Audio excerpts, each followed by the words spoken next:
റോഡരികിലെ ലോഡ്ജിന് മുമ്പിൽ പാർക്ക് ചെയ്തിരുന്ന ബൈക്ക് മോഷ്ടിച്ചു. മോഷണ ദൃശ്യം CCTV ക്യാമറയിൽ പതിഞ്ഞിട്ടുണ്ടെങ്കിലും മോഷ്ടാക്കളെ തിരിച്ചറിയാൻ കഴിഞ്ഞിട്ടില്ല. ലോഡ്ജിൽ പാർട്ട് ടൈം ജോലി ചെയ്യുന്ന എഞ്ചിനീയറിംഗ് വിദ്യാർത്ഥിയുടേതാണ് ബൈക്ക്. കോതമംഗലം മുനിസിപ്പാലിറ്റിയിലെ കുത്തുകുഴിയിൽ തിങ്കളാഴ്ച രാത്രിയോടെയാണ് ബൈക്ക് മോഷണം നടന്നത്. ദേശീയപാതയോരത്തെ ലോഡ്ജിന് മുമ്പിൽ പാർക്ക് ചെയ്തിരുന്ന ബജാജ് NS ബൈക്ക് ഹെൽമറ്റ് ധരിച്ചെത്തിയ 2 യുവാക്കൾ ചേർന്ന് തള്ളിക്കൊണ്ടുപോകുന്നതിന്റെ ദൃശ്യം CCTV ക്യാമറയിൽ പതിഞ്ഞിട്ടുണ്ട്.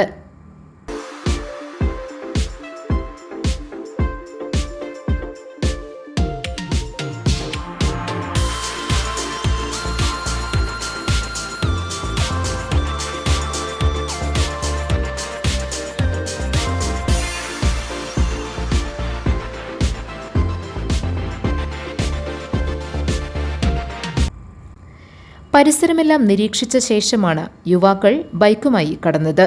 ഇവരും ബൈക്കിലാണ് എത്തിയതെന്നാണ് സൂചന. ലോഡ്ജിൽ പാർട്ട് ടൈം ജോലി ചെയ്യുന്ന നെല്ലിക്കുഴി ഇന്ദിരാഗാന്ധി കോളേജിലെ വിദ്യാർത്ഥിയായ തൃശൂർ സ്വദേശി ക്രൈസ്ലിയുടേതാണ് ബൈക്ക്. സ്ഥിരമായി ലോഡ്ജിന് മുമ്പിലാണ് പാർക്ക് ചെയ്യാറുണ്ടായിരുന്നത്. ഹാൻഡിൽ ലോക്ക് ഉപയോഗിച്ചിരുന്നില്ല. കോതമംഗലം പോലീസ് കേസെടുത്ത് അന്വേഷണം ആരംഭിച്ചിട്ടുണ്ട്. പരിസരത്തെ മറ്റ് CCTV ക്യാമറകളുടെ ദൃശ്യങ്ങൾ പരിശോധിച്ച് മോഷ്ടാക്കളെ കണ്ടെത്താനുള്ള ശ്രമം നടക്കുന്നുണ്ട്. GTV news, Kothamangalam.